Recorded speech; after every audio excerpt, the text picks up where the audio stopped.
I'm no vacuum reviewer or anything as such, but I do try my best to keep up with the requests that I get. So because I've done a few videos on all three of these vacuum cleaners in the past, on a weekly basis I get requests to do a comparison, as in like a small review on what I think is the best one.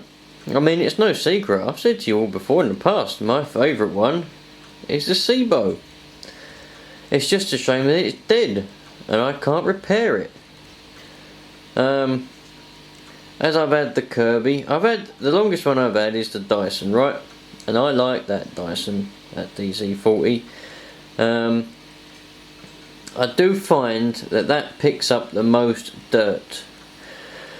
I mean, I'd like to vacuum every day, and every time I vacuum I get a quarter of a bin full of dust and dirt like what's in there now. It just seems to just pick up everything, that Dyson does. It doesn't matter how often you can vacuum in the morning.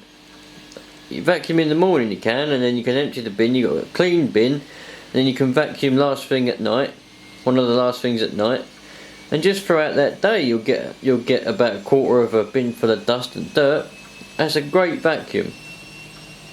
As far as the Sebo goes, I like the style, I like the way it looks, I like the sound of it, and it does seem to work really well. It fluffs up, I'll tell you what it does, that Sebo fluffs up the carpet really well with that brush, as well as picking stuff up. But I did notice, if you have an empty bag and you vacuum in the same manner you should do with a Dyson, the bag, and then you have a look at the bag afterwards, there's not nearly as much dust and dirt in there as what happens in the Dyson's bin.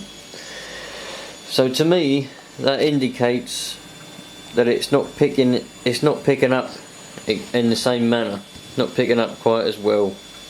So I don't know about that. The Kirby, now I do like the Kirby. As I've had the Kirby, I've grown to like the Kirby. I think that's a really good vacuum cleaner, to tell you the truth. Let's lighten this up a little bit, it's getting a little bit dark, isn't it?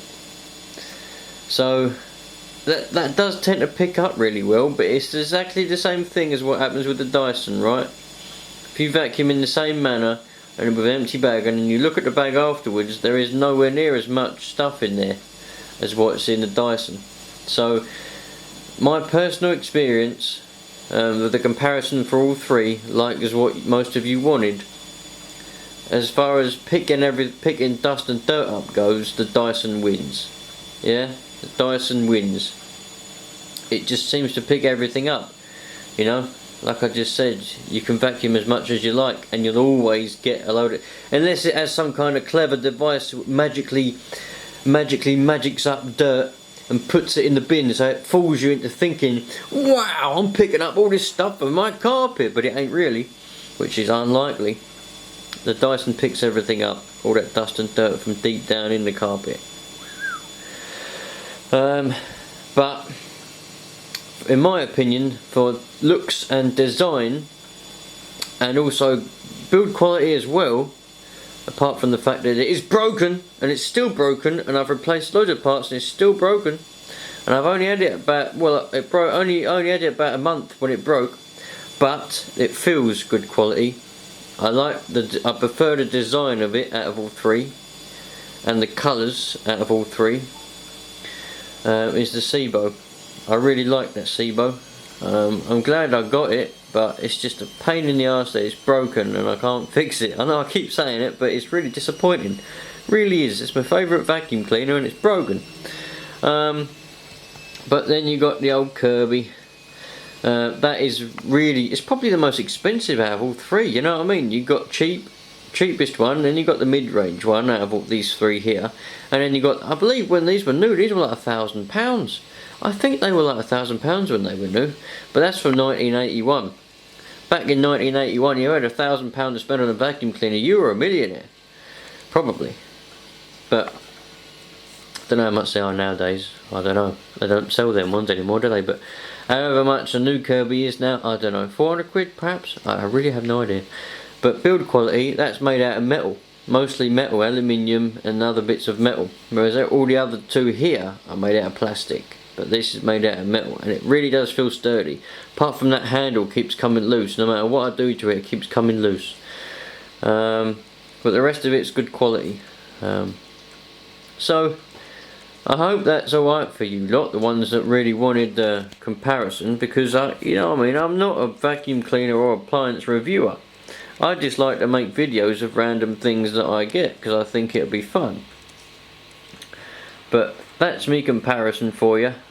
I like the Dyson, to sum it up, I like the Dyson because it picks everything up, even stuff you can't see. The Sebo because of the looks and build quality, apart from it's broken. And the Kirby because of pure build quality, and it does have good suction. And the sound, it sounds alright as well, it's quite quiet. But the quietest one actually, the Dyson's loudest, the Kirby's second loudest, but that Sebo is quiet as anything. It's so quiet, that Sebo, when it ain't broken. When it's broken like it is now, it makes a racket. But when it's working how it's meant to, it's the quietest one.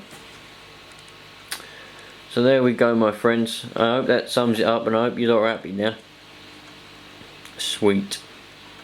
If anyone knows how to fix me Sebo, let me know, please.